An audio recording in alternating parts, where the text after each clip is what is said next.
Nichai Chandeva Karunai Devi Shamsaradashana Mora Kabe Tuchavive. All right.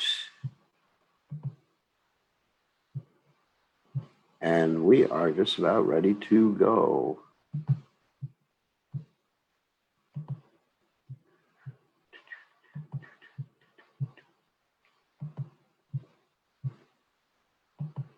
Okay, we are going to chant Jai Radha Madhava first.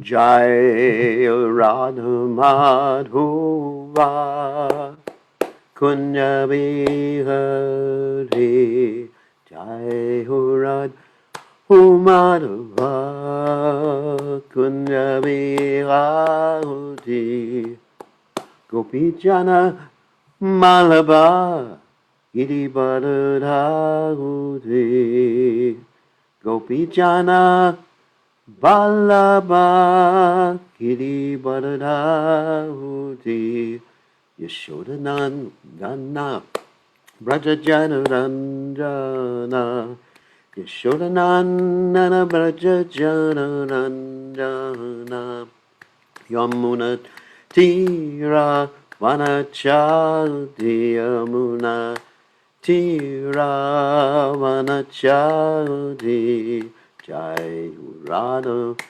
Madhava Kunjabi Rauti Jai Radha Madhava Kunjabi Rauti Gopijana Malaba Girivaro Rauti Gopijana Balaba Girivaro Rauti Yashodanandana Brajajana Ranjana Yashodanandana Brajajana Ranjana Yamuna Tira Vanachadi Yamuna Tira Vanachadi Jai Radha Madhava Kunjabi Rauti Jai Radha Madhava Kunjabi Rauti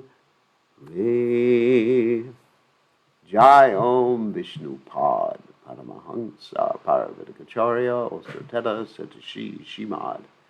His Divine Grace Sabaya Chalanad Bhaktivedanta Goswami Bhari Srila Prabhupada Ki Jai, ISKCON founder Acharya Srila Prabhupada Ki Jai, Anandagoti Vaishnav Vrinda Ki Jai, Namacharya Srila Hridas Thakur Ki Jai, Friends say Kaho Shri Krishna Chaitanya Prabhu Nityananda Shri Dvaita Gadadhara Shri Vasudeva Gaur Bhakta Vrinda Ki Jai, Shri Shri Radhakrishna Gopakavata Sayam Kunda Radhakunda Giri Govardhan Ki Jai, Vrindavanam Ki Jai, Maturadam Ki Jai, Jagadata Sami Ki Jai, Mudamai Ki Jai, Shimati Tulasi Devi Ki Jai, Samaveda Bhakta Vrindi Ki Jai, Gaur Primalanda Hari Hari Bo.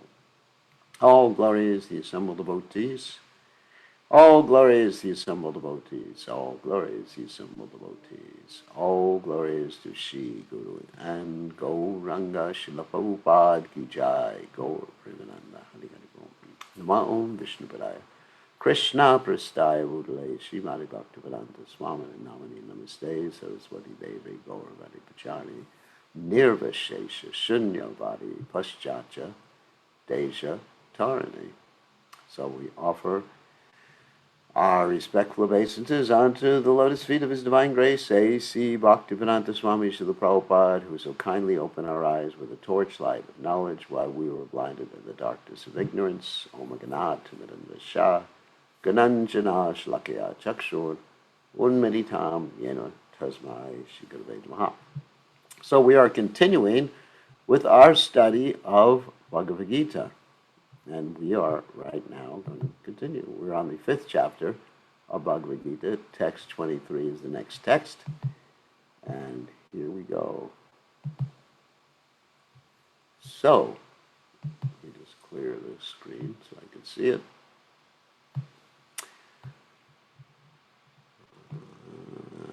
Here we go. So, text 23 in the 5th chapter. Shaknoti haivaya chodum raksharira vimokshanat kama krododbhavam vegam sayukta sukhi naraha. Shaknoti is able, iha eva, in the present body, ya, one who, showed whom, to tolerate prak, before suvira, the body, vimokshanat, giving up, kama, desire, krodha, and anger, udbhavam, generated from, vegam, urges, sahahi, yukta, in trance, sahahi, sukhi, happy, naraha, human being. So translation, before giving up this present body, if one is able to tolerate the urges of the material senses and check the force of desire and anger, he is well situated and is happy in this world. So Srila Prabhupada explains that if one wants to make steady progress in the path of self-realization, he must try to control the forces of the material senses. There are the forces of talk, forces of anger, forces of mind, forces of the stomach, forces of the genitals, and forces of the tongue. And actually, Prabhupada is making reference to the Upadeshamrita here of Srila Rupa Goswami, where he says the same thing, Vacho Vegam, Manasa Krodha Vegam, Jivo Vegam, Udurupashna Vegam. Same thing Prabhupada just said. One who is able to control the forces of all these different senses and the mind is called a Goswami or a Swami. Such Goswamis live strictly controlled lives and forego altogether the forces of the senses. Material desires, when unsatiated, generate anger, and thus the mind, eyes, and chest become agitated. And one breathes very heavily, like a snake. Therefore, one must practice to control them before one gives up this material body. One who can do this is understood to be self-realized and is thus happy in the state of self-realization. It is the duty of the transcendentalist to try strenuously to control desire and anger. That is very hard. So one thing that's very interesting here in this verse, actually it's quite interesting. So how does one do it? That is the question. That's the $64,000 question. How can you tolerate these things? Well, there's several different ways you can tolerate. You can tolerate because you have a higher purpose. If you have a higher purpose in life, then that's what's important. It's a question of your priorities, to pronounce it properly, what you consider be more important. And you can actually see that people who are materially successful, they're able to focus on their priorities of material success. And we're not talking about spiritual success right now. They're able to focus on it and not get deterred by these other things like desire. And of course, they do get desirous of different things like money, and they do get angry, yes. But they are able to check these things when they interfere with their goal. That's the important thing. So what is your goal? We asked this question before. People should ask themselves the question, what is your goal in life? If your goal is to make money, you better check the forces of desire and anger. If your goal is to be a dog, then don't check your forces of desire and anger. And if your goal is to be Krishna conscious, then accept everything favorable, reject everything unfavorable. And you can use desire. I want to be Krishna conscious, like the gopis, they desired Krishna. And you get angry at basically at people who are defying or against the supremacy of God, like Srila Prabhupada did. Okay, that's one way you can do it. Now, a further advanced stage is you identify yourself as a servant of Krishna. And as a servant of Krishna, you just do what pleases Krishna. Easy stuff. And if you get, the force of anger wells up in your tiny little heart, then what do? You just say, I'm just a servant. Not supposed to do those things. Okay, it's the second way. Third way is you actually identify with who you are in the spiritual world. That's a very advanced stage.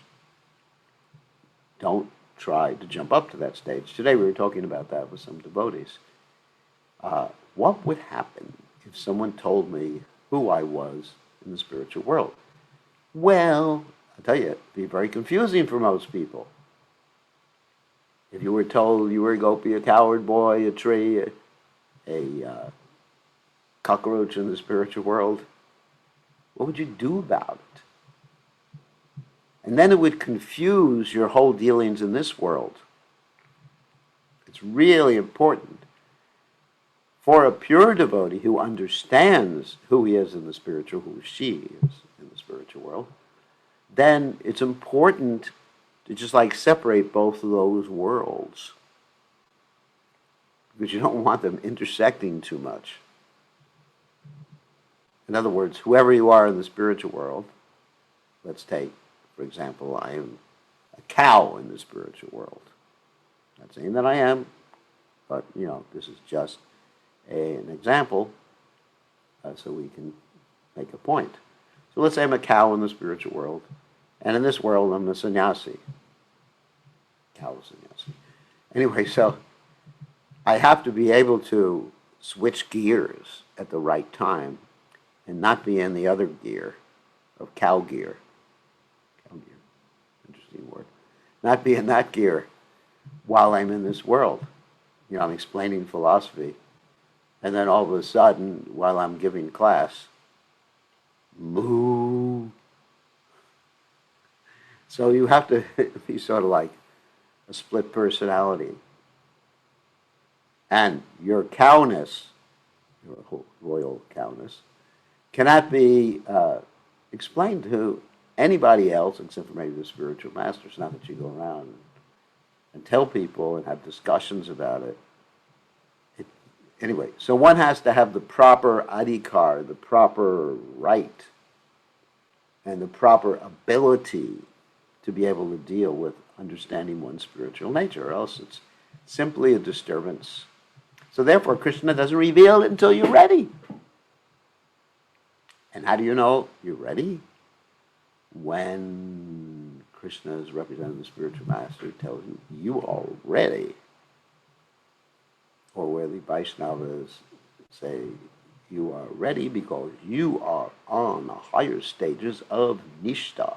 Nishta, as we've explained before, means complete steadiness in devotional service 24/7 and 365 and 366 on leap year. So that's the qualification for understanding. Because Nishta means you've actually come to the point of Vacho Vegam, Manasakrota Vegam, Jiva Vegam, Udurapashta Vegam, controlling the mind, the belly, the genitals, and words, and all that other nice stuff. Okay, so let's continue. Next verse. Yonta Sukontara Ramastatantar Jyotirevaya. So yogi brahma nirvanam brahmabhuto digacchati. So, synonyms. Yaha, one who, anta sukha, happy from within, anta rama, actively enjoying within, tata, as well as, anta jyoti, aiming within. Eva, certainly, ya, anyone, saha, he, yogi, a mystic, brahma nirvanam, liberation in the supreme Brahma Bhuta, being self-realized, adhigachati, attains. One whose happiness is within, this is what we're talking about before, who is active and rejoices within, and whose aim is inward, is actually the perfect mystic. That's called Jivan Mukta. One is liberated.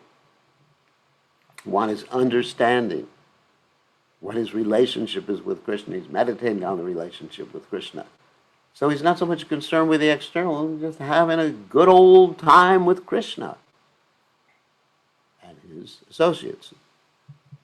Just like a child who's having a good old time with his friends before the coronavirus, good old time with his friends, and his mother calls, and he doesn't hear her because he's having a good old time. Simple as that. He is liberated in the Supreme, and ultimately he attains the Supreme. So he's Jivan Mukta, which means liberated even in this life. And then ultimately, after leaving this world, he goes back to the spiritual world. And then he comes back to save us. Unless one is able to relish happiness from within, how can one retire from the external engagements meant for deriving superficial happiness?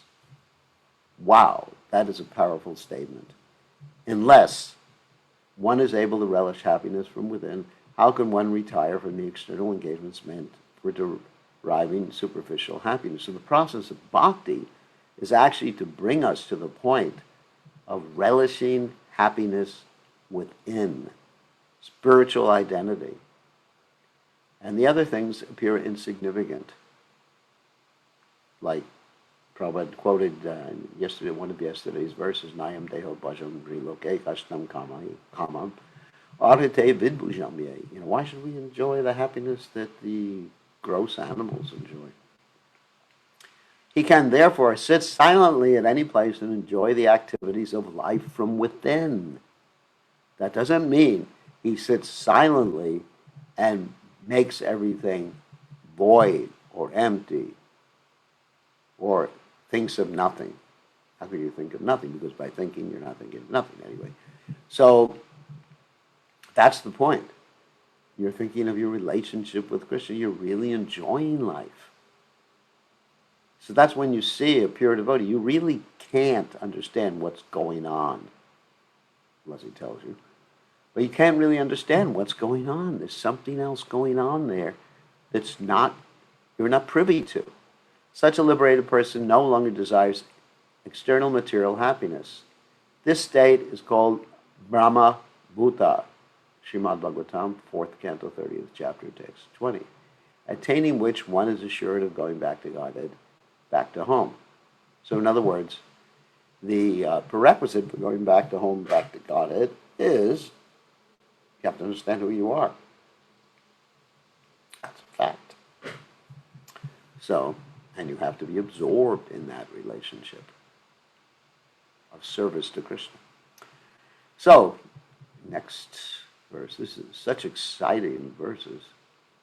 This is like the coming attractions for all of us. Labante Brahma Nirvanam Rishayaks Kshina Kalmashaha Chinadvaidva Yatatmana Sarvabhuta Hite Rataha. Labante achieve Brahma Nirvana, liberation of the Supreme, Rishiha, those who are active within, China Kalmashaha, who are devoid of all sins, China having torn off, Dvaidaha, duality, Yata Atmanaha, engaged in self-realization, Sarvabhuta, for all living entities, Hite, in welfare work, Rata, engaged. Translation. Those who are beyond the dualities that arise from doubts. In other words, that particular person who is just like absorbed internally, whose minds are engaged within, same thing, are always busy working for the welfare of all living beings and who are free from all sins, achieve liberation in the Supreme. So one of the benefits, side effects of actually being absorbed within is you want people to join you. I mean, if you're having a good time spiritually, you're definitely not envious. Materially, sometimes we're having a good time and you don't want people to join you. They'll spoil the fun. Like the Grinch that stole Christmas. But then you look out at everyone and you think, why shouldn't they enjoy it too? And sometimes I think, I'm not saying I'm on any high platform, but sometimes when we're at Mangalarti is a song or group of songs that we sing at 4:30 in the morning. Sometimes I look out at the other devotees who are there at Mangalarti, and they may not be enjoying. Why are they not enjoying? Because they're disconnected from what they're doing. They're maybe into the bodies. I'm so tired. The only reason I'm here is because that mean old sannyasi has harassed me to the point of, he'll criticize me if I don't go. So, therefore, it's like, Mangalarti, I hope it's over now. But sometimes I look at devotees and they're not dancing. Now we have a fantastic dancer who descended from the spiritual world who dances during Mangalarti, but that's a different issue. So, and I look and I just feel, I gotta help them dance. What can I do to help them get into it? Be lively and be happy. In the Old West, they used to take pistols to make people dance. They would point a gun at people's feet and say, "Dance, partner." Can't do that. So all I can do is speak a little and try to inspire people. But if they do, they dance with their arms raised, even if they don't know mudras or anything like that, they will feel ecstasy. They will feel so much ecstasy. It's unbelievable. But you have to have faith. You may not feel like it in the beginning, but when you do it, then you experience it and say, wow, that sannyasi was right. So this is the point. So busy working for the welfare of all beings. In other words, you feel you want people to join. You want people to be like that. You see people's faces, they're just suffering. I mean, just like, for example, another point is we're working on some construction now. We have a contractor and he has some workers. The workers have some unfortunate habits, like smoking and things like that. And I just feel, I like to be Krishna conscious. I want them to chant. They're not ready right now. I mean, they're more interested in Mountain Dew than Krishna consciousness. So it makes us feel bad. I mean, that's the nature of a devotee of Krishna. You're feeling ecstasy, but you feel bad because others are not joining. You want everyone to be happy. Everyone in this material world. You won't be happy until everybody happy. Like there's one devotee, his name was Vasudev Dutt. He prayed to Lord Chaitanya that, please give me everyone else's bad karma and let me stay here and let everyone go back to God. And that's a very high level of compassion that we cannot imitate, but we should understand to have some degree of that sort of compassion. Only a person who is fully in Krishna consciousness can said to be engaged in the welfare work for all living entities. Because if you're not Krishna conscious, your welfare work may be taking people in the opposite direction. You say, oh, people are starving. Let me feed them meat. Ooh. Feed them meat. Guess what happens? You're helping them increase their bad karma. So you have to really know what is the real welfare work before you engage in welfare work. Because you can't change people's karma, but you can actually, by your actions, you can make their karma worse. Imagine that. So don't do that. So you really have to know, it's like a doctor. You have to be trained. Like a doctor has to know how to help people. And I've used that example before. If you have some medical issue, don't come to me, because I don't know how to help you. Except for some small things, like if you cut yourself, put some aloe vera paste on it or something. When a person is actually in the knowledge that Krishna is the fountain of everything, then he acts in that spirit. He acts for everyone. Then when he acts in that spirit, he acts for everyone. The sufferings of humanity are due to forgetfulness of Krishna as the supreme enjoyer, the supreme proprietor, and the supreme friend. That's why everyone's suffering. Because if you remember that, there's no more bad karma. Finished. Kaput. And that's why we're suffering. That's why we have all these problems in the world today. The coronavirus, the corona politicians. That's why. Therefore, to act to revive this consciousness within the entire human society is the highest welfare work. One cannot be engaged in such first-class welfare work without being liberated in the Supreme. Okay, you may say, all right, I'm not liberated. Let someone else do it. Well, if you follow the directions of a liberated person, then you can engage in that welfare work. Simple. But if you just concoct your own welfare work, then you're not engaged in welfare work. But things equal to the same thing are equal to each other. So just work with people who are liberated, and Prabhupada certainly is liberated. A Krishna conscious person has no doubts about the supremacy of Krishna. He has no doubt because he is completely freed from all sins. This is the state of divine love. A person engaged only in ministering to the physical welfare of the human society cannot factually help anyone because there's karma. So let me explain. So a devotee will sometimes help people physically, yes, but at the same time, they give them Krishna consciousness. So we're helping them physically, helping them spiritually. It's not that we neglect people's physical states. We try to help them physically, but we actually give them the real remedy so that physical problem, challenge doesn't occur again. Temporary relief of the external body and the mind is not satisfactory.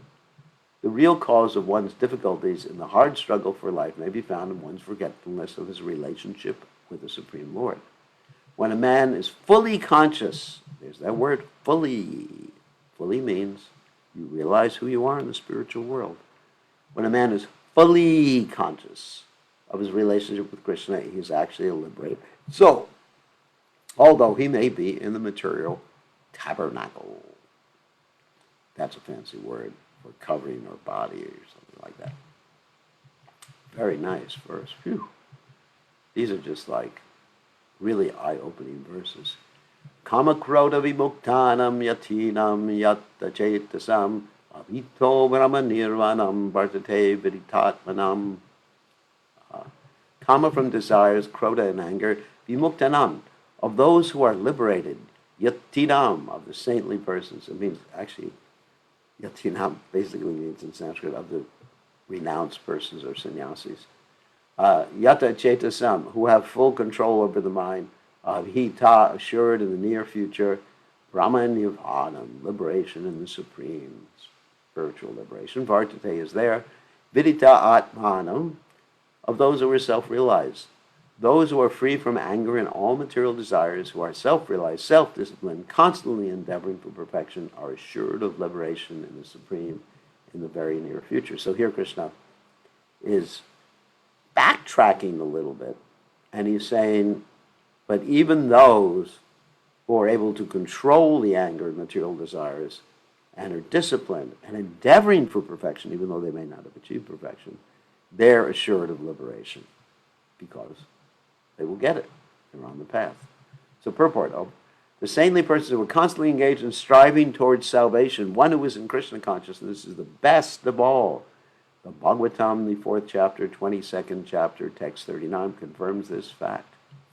Yatpada panktaja palasa vilasa bhaktya karmashayam gratitam ugratayanti shantaha tadvannadikta mateo yatata piruda shota ganastam aranam vaja vasudevam.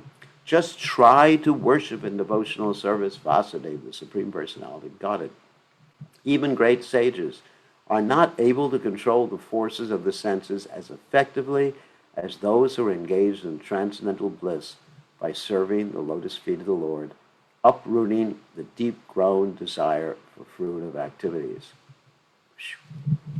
In the conditioned soul, the desire to enjoy the fruitive result of work is so deeply rooted it is very difficult even for the great sages to control such desires, despite great endeavors. A devotee of the Lord constantly engaged in devotional service in Krishna consciousness, perfect in self-realization, very quickly attains liberation in the Supreme. Owing to his complete knowledge and self-realization, he always remains in trance. Trance may mean thinking of his eternal relationship with Krishna, or it may mean just thinking on how to please Krishna and Krishna's representative. It's the same thing. Prabhupada actually said that. Someone who's always thinking on how to help others and spread Krishna consciousness, Prabhupada termed him as a Mahabhagavad, someone who never falls down and was always thinking of how to reach out to others. Mahabhagavad means big devotee. That means the topmost devotee. To cite an analogous example of this, Darshana Dhyana Samsparshara Matsyakurma Vihangamaha Swanyapatyani Pushnanti Tataham Api Padmaja. By vision, by meditation, by touch, only do the fish, the tortoise, and the birds maintain their offspring. Similarly do I also, O Padmaja. In other words, by meditating or being fixed on something, whether you're a tortoise that sits on his egg or meditates on the egg, or a fish who does whatever he does with the eggs, and the birds, which definitely they do sit on the eggs, but they're doing their thing, their duty. The fish brings up its offspring simply by looking at them. The tortoise brings up its offspring simply by meditation. The eggs of the tortoise are laid on land, and the tortoise meditates on the eggs while in the water. Good yogi. Similarly, the devotee in Krishna consciousness, although far away from the Lord's abode, can elevate himself to that abode simply by thinking of him constantly, by engagement in Krishna consciousness. And that's an interesting phrase. We think of Krishna constantly by thinking of our service to him. That's the same as thinking of Krishna. Krishna is non-different from his service. Just that verse we mentioned many times before, Brahmarpanam Brahma Have or Brahmagno Brahmano Uttam Brahmatena Gantavyam Brahma Karma Samadhanam. That one who is absorbed in his service for Krishna, he becomes spiritualized. The service becomes spiritualized. The result becomes spiritualized. Everything connected with it becomes spiritualized. Because the service for Krishna is non-different from Krishna, like we offer food to Krishna, and that food becomes non-different from Krishna, prasadam. He does not feel the pangs of material miseries. This state of life is called Brahma Nirvana. So Nirvana means, it's a negative, or the absence of material miseries. And Brahma means spiritual. So one is on the spiritual plane, and there's Nirvana. He's negated material miseries. But the absence of material miseries due to being constantly immersed in the Supreme. Same thing. So, we'll move ahead with this. So, next two texts. Sparshan kritva bahirvayam chakshus jayavantare vrvaho pranapano samau kritva nasabhyantar charinao yatendriya manaho bhutir munir moksha parayanaha Vigatitja vayakrodo yaksada muktahi vasaha. Sparshan, sense objects such as sound, kritva, keeping, bahi, external, bahayan, unnecessary, chakshu, eyes, cha, also, eva, certainly. Antare, between, bhruvaho, the eyebrows, prana, upon now, up and down, moving air. You yogis are going to like this verse. Samau, in suspension, kritva, keeping, nasa, avyantara, within the nostrils, charanao, blowing, yata, controlled, indriya, senses, mana, mind, buddhi, intelligence, muni, the transcendentalist, moksha for liberation, parayanaha, being so destined, vigata, having discarded icha, wishes, vaya, fear, kroda, anger, ya, one who, sada, always, muktaha, liberated, eva, certainly, saha, he is. So this is like yoga. Shutting out all external sense objects, keeping the eyes and vision concentrated between the two eyebrows. I mean, right here. So two eyebrows. Suspending, there's a reason for that. Prabhupada explained that you keep your eyes half closed. It's not that you close your eyes all the way, because if you close your eyes all the way, you will go to sleep. So you close your eyes halfway and stare at basically the tip of the nose or between the two eyebrows, and you don't go to sleep and you don't see anything nonsense either. Accomplishes a lot. Suspending the inward and outward breaths within the nostrils, and thus controlling the mind, senses, intelligence, the transcendentalist aiming at liberation becomes free from desire, fear, and anger. One who is always in this state is certainly liberated. So in other words, this is a type or a methodology of controlling the mind, sense, and intelligence. A very difficult way, but you do become liberated in this way, because then ultimately you focus your mind on Krishna, like Patanjali mentions, Ishvara Pradhana. In other words, you focus your mind on Ishvara. Ishvara is the name of Krishna. Krishna is Parameshvara, Ishvara Sarvabhutanam. So many times Krishna is referred to as Ishvara. That's one of his names. He is not the nameless one. He is not I am that I am. He is Ishvara, controller. Being engaged in Krishna consciousness, one can immediately understand one's spiritual identity.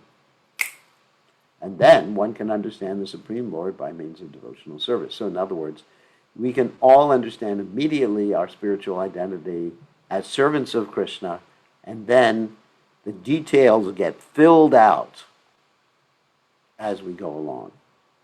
At least we all know that. No matter who you are, what you are, where you are, you're always a servant of Krishna. Jiveta Surupohai Necha Krishna Das. When one is well situated in devotional service, one comes to the transcendental position qualified to feel the presence of the Lord in the sphere of one's activity. This particular position is called liberation in the Supreme. So in other words, when you make enough advancement, you can actually feel Krishna there with you. At that point, you're liberated. And actually, that's one of the stages of prema. Krishna comes and says to you, hi, I'm Krishna. Like he did with Lord Brahma. He actually shook Lord Brahma's hand. And the nice thing about that was there was no coronavirus, so he could actually, let me just turn off my phone. People do have a habit of texting during my class when they should be listening to a class. So,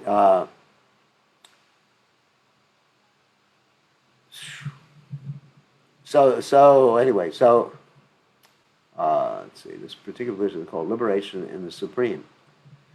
So, when one's qualified. So after explaining the above principles of liberation in the Supreme, the Lord gives instruction to Arjuna as to how one can come to that position by the practice of the mysticism of yoga, or yoga known as Ashtanga Yoga, which is divisible into an eightfold procedure called yama, niyama, asana, pranayama, pratyahara, dharana, dhyana, and samadhi. So yama means restrictions, like we have our four regular principles. Niyama means positive injunctions, go to a holy place, sit on some deerskin so the snakes don't bite you to death. Asana, sit in certain positions, learn a position so your feet don't go to sleep, so you can feel comfortable sitting for a long period of time.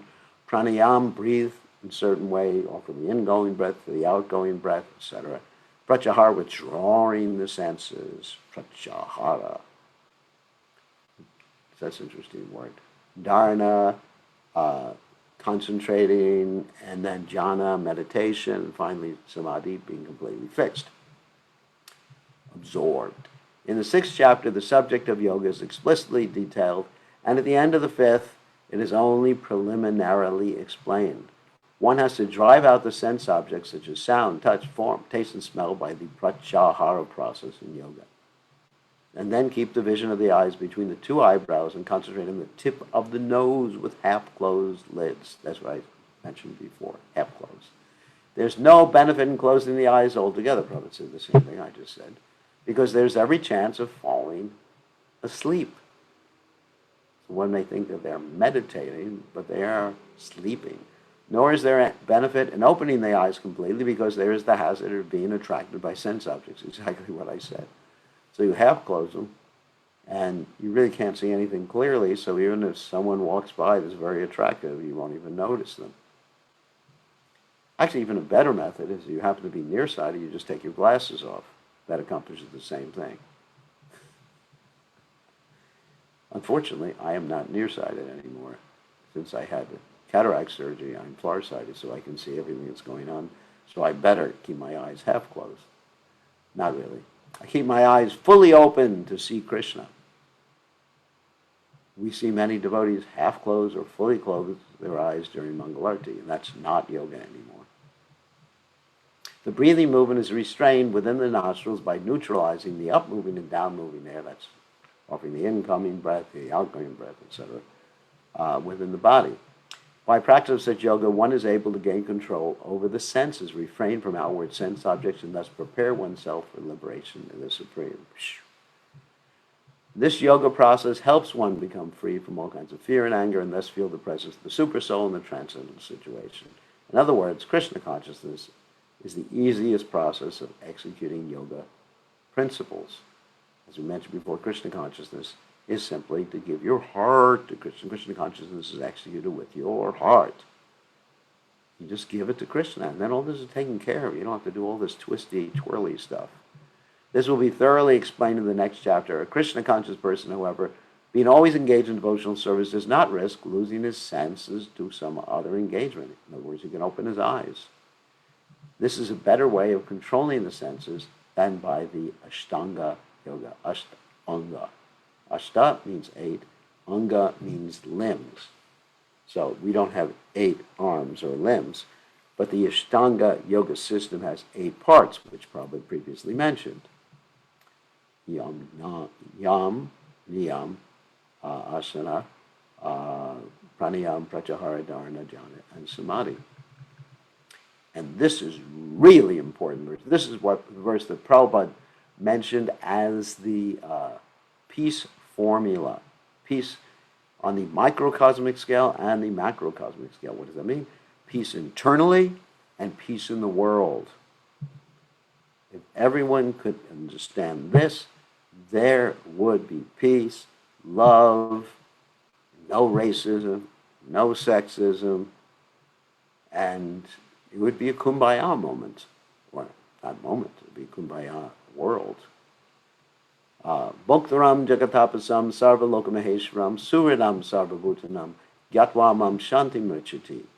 So Bhaktaram means the beneficiary, yajna of sacrifices, tapasam and penances and austerities, sarva loka of all planets and the demigods thereof, Maha Ishvaram, the Supreme Lord. Maha means great, Ishvaram means a controller. Suridam means the benefactor or well-wisher. It actually means also well-wisher. Surit means good heart, someone who really cares for you. It's not just an ordinary friend. Sarva, of all, Bhutanam, living entities, Gatva, thus knowing, Mam, me, Lord Krishna. Shanti, relief, that means peace from material pangs. And Richati, one achieves. Wonderful, famous verse. A person in full consciousness of me, knowing me to be the ultimate beneficiary of all sacrifice and austerities, the Supreme Lord of all planets and demigods, the benefactor and well-wisher of all living entities, attains peace from the pangs of material miseries. In other words, you know Krishna, the whole world is meant to serve Krishna, basically. And he's in charge of everything.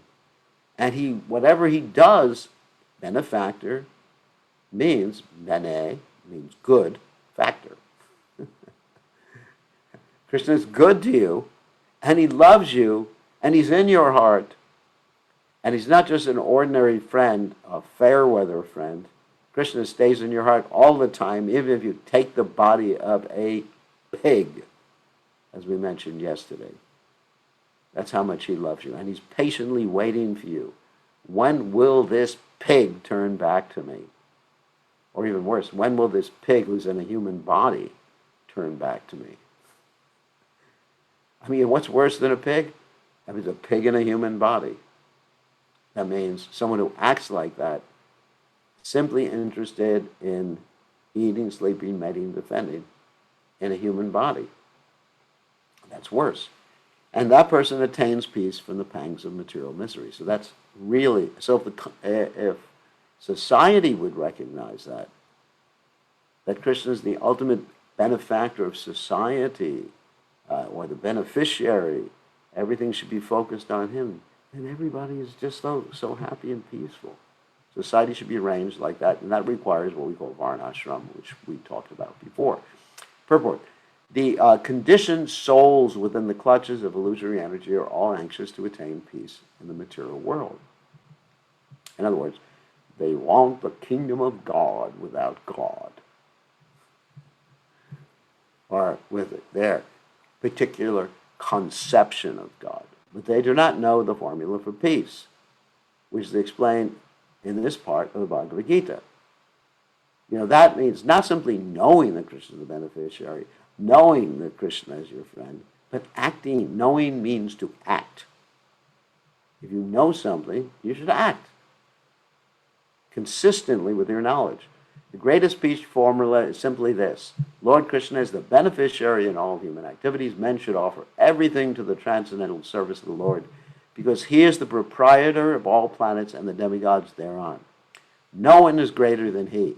He is greater than the greatest of the demigods, Lord Shiva and Lord Brahma. In the Vedas, the Shvetashvatara Upanishad 6:7, the Supreme Lord is described as Tam Ishwaranam Paramam Maheshwaram. He's the Supreme Controller, and Ishwaram, the Supreme Controller. That controller is the Supreme Controller. Param means also Supreme, or Great Controller. Under the spell of illusion, living entities are trying to be lords of all they survey. But actually, they are not. A man is the king of his castle. But actually, they are dominated by the material energy of the Lord. The Lord is the master of material nature, and the conditioned souls are under the stringent rules of material nature. Unless one understands these fair facts, it is not possible to achieve peace in the world, either individually or collectively. This is the sense of Krishna consciousness. Lord Krishna is the supreme predominator. And all living entities, including the great demigods and politicians, are his subordinates. One can attain perfect peace only in complete Krishna consciousness. There ain't no other way. This fifth chapter is a practical explanation of Krishna consciousness, generally known as Karma Yoga. The question of mental speculation as to how Karma Yoga can give liberation is answered herewith. To work in Krishna Karma Yoga means to work for Krishna, and in this way become connected to Krishna. To work in Krishna consciousness is to work with the complete knowledge of the Lord as the predominator. Such work is not different from transcendental knowledge. Direct Krishna consciousness is Bhakti Yoga, and Jnana Yoga is a path leading to Bhakti Yoga. Krishna consciousness means to work in full knowledge of one's relationship with the Supreme Absolute, and the perfection of this consciousness is full knowledge of Krishna, the Supreme Personality of Godhead. A pure soul is the eternal servant of God as his fragmental part and parcel. He comes in contact with Maya illusion. In other words, originally we were pure souls. We come in contact with Maya illusion due to the desire to lord it over Maya. I want to be like Krishna. Okay, give it a try. Or as Prabhupada said, sometimes a young girl, a little baby girl, wants to cook like her mother cooks, and her mother gives a play stove, and all that she can do is bake some mud pies in the play stove. And that is the cause of his many sufferings. As long as he is in contact with matter, he has to execute work in terms of material necessities. Krishna consciousness, however, brings one into spiritual life, even while one is within the jurisdiction of matter, for it is an arousing of spiritual existence by practice in the material world. Practice, practice. The more one's advanced, the more he is freed from the clutches of matter. The Lord is not partial toward anyone. Prabhupada's really summarizing so many things here.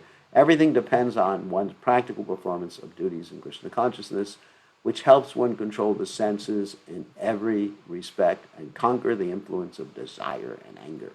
And one who stands fast, in other words, determined, loyal, etc., in Krishna consciousness, controlling the above-mentioned passions remains factually in the transcendental stage, or Brahma Nirvana, the negation of the material miseries and the positive aspect of the spiritual energy.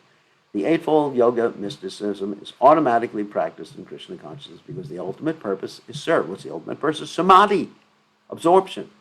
There is a gradual process of elevation in the practice of, now Prabhupada's talking about Ashtanga, the Eightfold Yoga practice. Yam, Niyam, Asana, Pranayam, Pratyahara, Dharana, Jnana, and Samadhi. But these only preface perfection. They are only like preliminary by devotional service. So why not just take the quick path? And take the elevator up instead of all the stairs. One time I went to the Statue of Liberty, and I thought I'd be a hero by walking up all the stairs to the top, or to the crown of the Statue of Liberty. And it was a long walk, and a difficult walk. But those only preface perfection by devotion, which alone can award peace to the human being. It is the highest perfection of life. Thus end the Bhaktivedanta purports of the 5th chapter of the Srimad Bhagavad Gita in the matter of karma yoga, or action in Krishna consciousness. So tomorrow we will start chapter 6. How's that? So now we will take some questions after I release the hold on all of you speaking. Give me 1 second. Golden dot. Okay, now you can all ask your questions. Who has a question? Remember, I can see your videos. Those of you who are sleeping, I can see very well.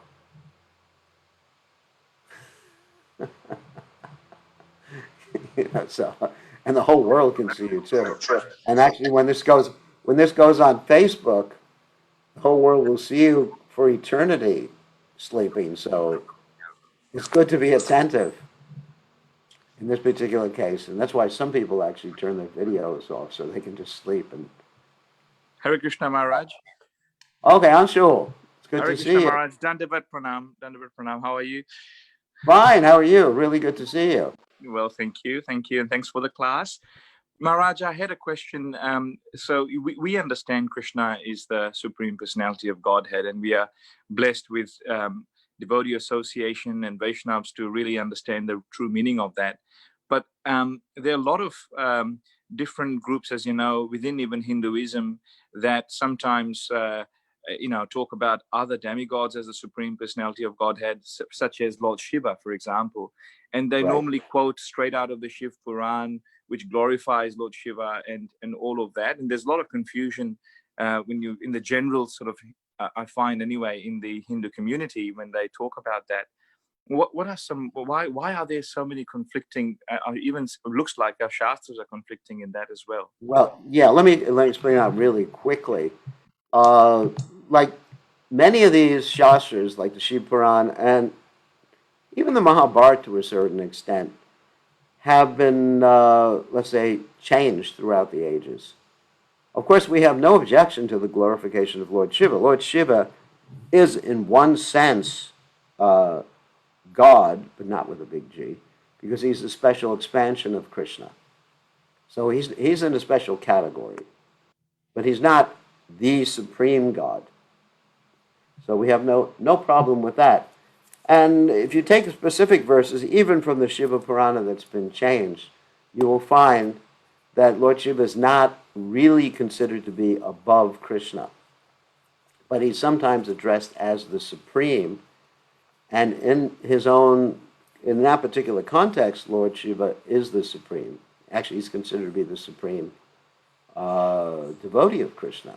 And if you go back to certain literatures, actually, Lord Shiva says himself, he says, Aradhanam sarvesham Vishnu Aradhanam param tasmat parataram devi tvadiyanam samarchanam. He says of all types of worship, and that's right from the Puranas, worship of Vishnu is supreme, and better than worship of Vishnu is worship of Vishnu's devotees. So in one sense, you can even say worship of Shiva is better than worship of Vishnu if you understand who Shiva is. So we are not against worship of Shiva.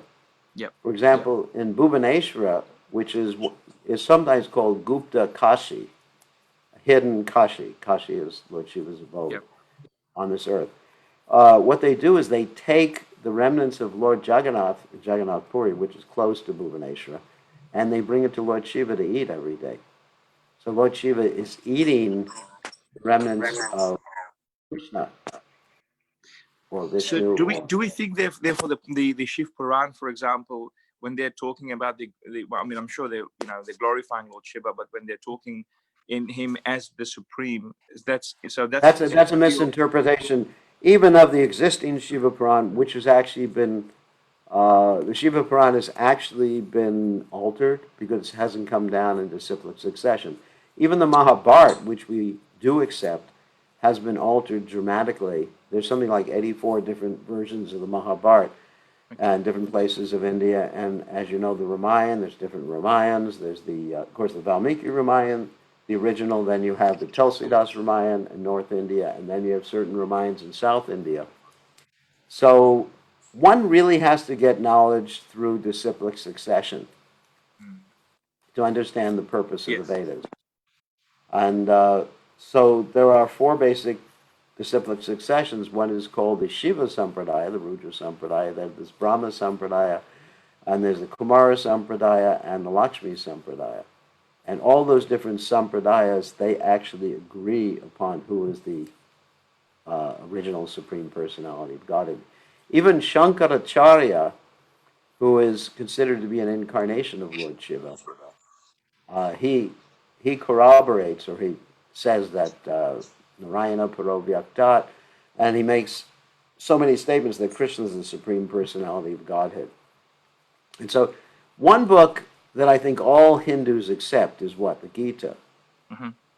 I think you'll find, and the Gita definitely posits Krishna and Vishnu above all the demigods, including Lord Shiva. And if you read the Gita, and the Gita is something that everyone accepts. The problem is many of these scriptures, not the Gita, have been changed because they haven't been passed down in disciplic succession. And also, who is translating them? Mm. Like you can go through the Gita, and let's say there's Dr. Radhakrishna, who used to be the president of India. He translated the Gita, but he translated it by changing the meaning of the words. So I think you have to see what edition of the Shiva Purana they're referring to.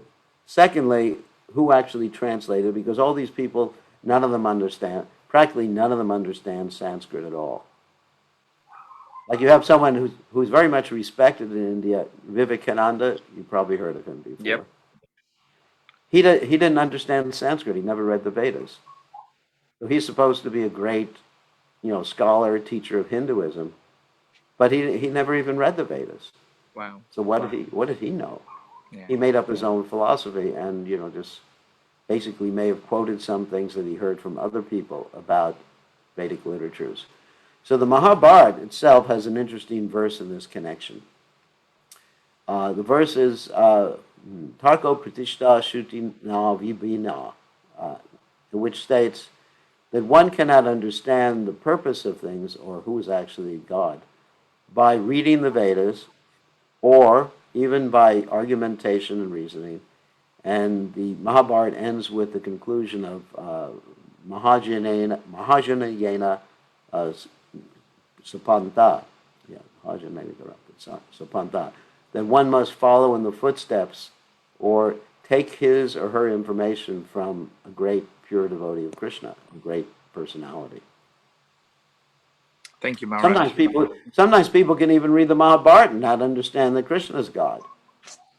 Yes. I mean, that's the funny thing.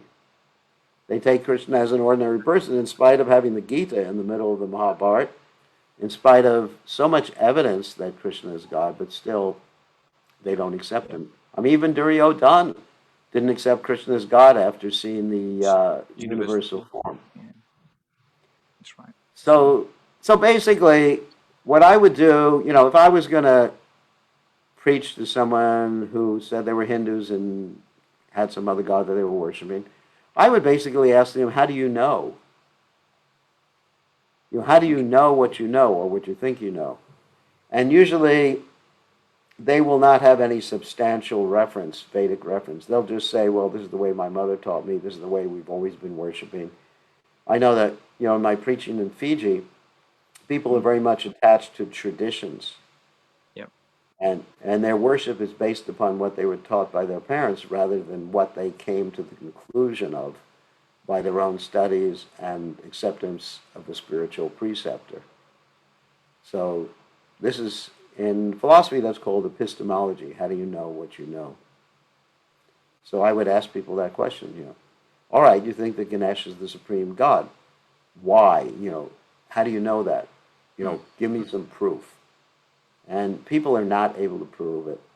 They may take a verse out of context in the Shiva Purana or something like that, but if you take the Shiva Purana as a whole, even if you had a bona fide edition, you wouldn't find that you wouldn't find that Ganesha or Shiva was considered absolutely higher than Krishna. Right.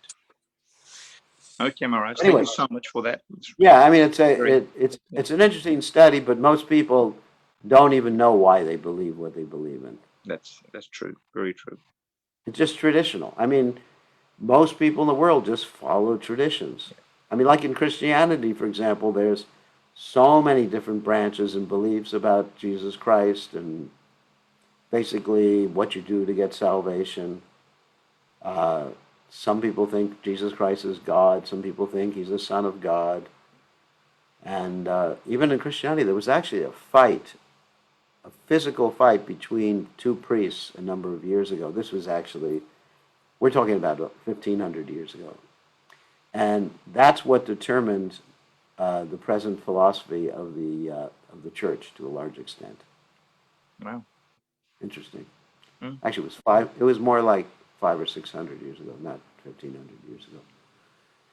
And there's a book written about it. If you're interested in researching Christian theology, it's called "When Jesus Became God." Because previously Jesus was considered the Son of God, and then all of a sudden people wanted to think of him as God.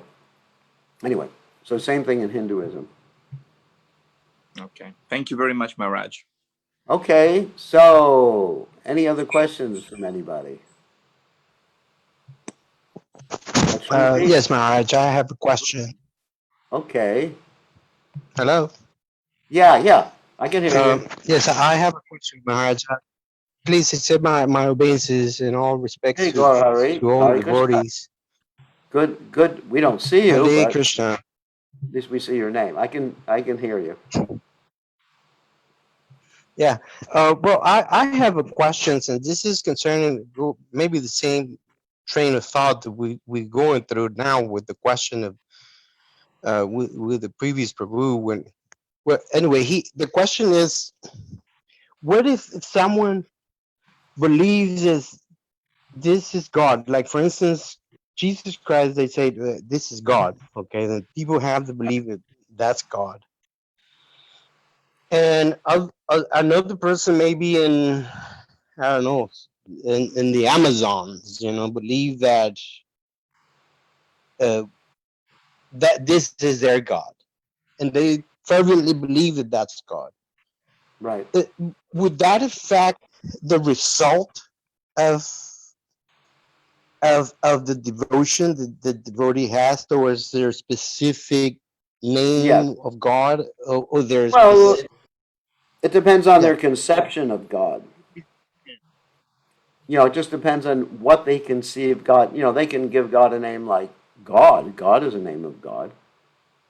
So if they have a conception of God as the supreme being, even if they give him another name, as long as they're uh, designating that person of whom they have a conception as God, they're making some spiritual advancement. As long as they're thinking there's a supreme controller, he's omniscient, he's omnipresent, and he's also good. He's a good guy. Then they're making some spiritual advancement, at least recognition of some higher power, even if they don't know the name. I mean, Krishna says we should not disturb the minds of those who are materially attached, but encourage them to work in a spirit of devotion. So generally, generally talking about what the last person asked about Hinduism, that many people believe that Shiva is God or Ganesha is God or Durga is God or whatever. Uh, most of the times you would not approach it directly and just tell them that's not God. You would say, or at least I would say, all right, so pray to Ganesh, pray to Shiva, and pray that they will reveal their position to you. And then I'd make the point that Krishna is the Supreme Personality of Godhead, but I wouldn't criticize the person they worship. If you criticize the person they worship, then they just get angry. But I would present that Krishna is the Supreme Personality of Godhead. But yes, but by accepting someone as supreme or accepting that there is a supreme and understanding there is a supreme person, even though you don't know who the supreme person is, even though you may give him a particular name, you are actually on the spiritual path. That's actually positive. Like, even if you worship something superior like the sun or the moon, that's a step in the right direction. It's not the absolute conclusion, the absolute truth, but it's a step in the right direction to accept something as superior. Like you find the American Indians, they would worship different aspects of the material creation, and that's a step in the right direction. Okay? So, any other questions? Shruti, you had a question? Thank you, Maharaj. What? Okay, thank you, Gauri. So, Shruti, what's your question? You got to take yourself off mute. Okay. Okay, what's your question? I can't hear you. I can't hear you. You're not on mute, but I can't hear you. And I can't read lips. All right. I guess your microphone's not working or something like that. Sorry about that. You can type it in. What's that? You can type it in on chat. No, that's all right. That's all right. So you can ask the question later. Who's that? Oh, that's your friend. Okay, so you ask your question through, that's Kalindi's, right? All right, so ask the question. So my question was in regards to We lost you. we were talking about in the beginning of class. Your connection's not good. I But can't hear you. and their instruction. I can't understand. I don't think anyone else can understand either. It's, your connection is not good. Okay, you'll get a chance to ask a question later. Okay. Oh wow. Can you hear me? Now I can hear you. You ask a question.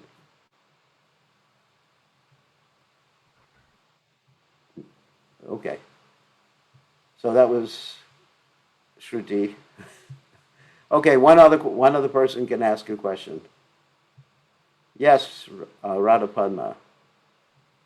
Okay. Gurudev, Hare Krishna, please accept my obeisances. Send my blessings. Guru Maharaj, this question keeps coming. Understanding that in this end of the chapter also, Srila Prabhupada says the pure soul is the eternal servant of God and his fragmental part and parcel. Mm-hmm. I don't know if my understanding is correct in this, that we were pure soul before. Then being in the spiritual world, how this question of I want to enjoy in this verse where Krishna is the supreme enjoyer even comes. Somehow or other, one wanted to imitate Krishna. The details are never really explained, but somehow or other, one wanted to imitate Krishna. Prabhupada gave the example of a young girl wanting to imitate her mother who's cooking. You know, no ill intention, but she wants to imitate. And that's how. And, Bhaktivinoda Thakur says no one can trace out the living entity's entrance into the material world. Yeah. But somehow or other, exactly what we were doing before we came to the material world, that's not mentioned. You know, whether we were dancing with Krishna or just watching Krishna, but we had knowledge. And we decided, with knowledge, to do something that, you know, took us away from Krishna. We're responsible. In other words, we didn't come here just because Krishna wanted to send us here, because he likes to see people suffer in the material world. We came here for a particular reason, like Prabhupada said, the material world's like a prison house, and only prisoners, at least in a good government, would go to the prison house. So there's a reason we're here. We made some deliberate action or made a deliberate decision to be here. Okay, it is time to end. I'm sorry I couldn't answer everybody's question. It is actually too late right now. All glories to Srila Prabhupada. We'll see everybody tomorrow. All glories to Srila Prabhupada.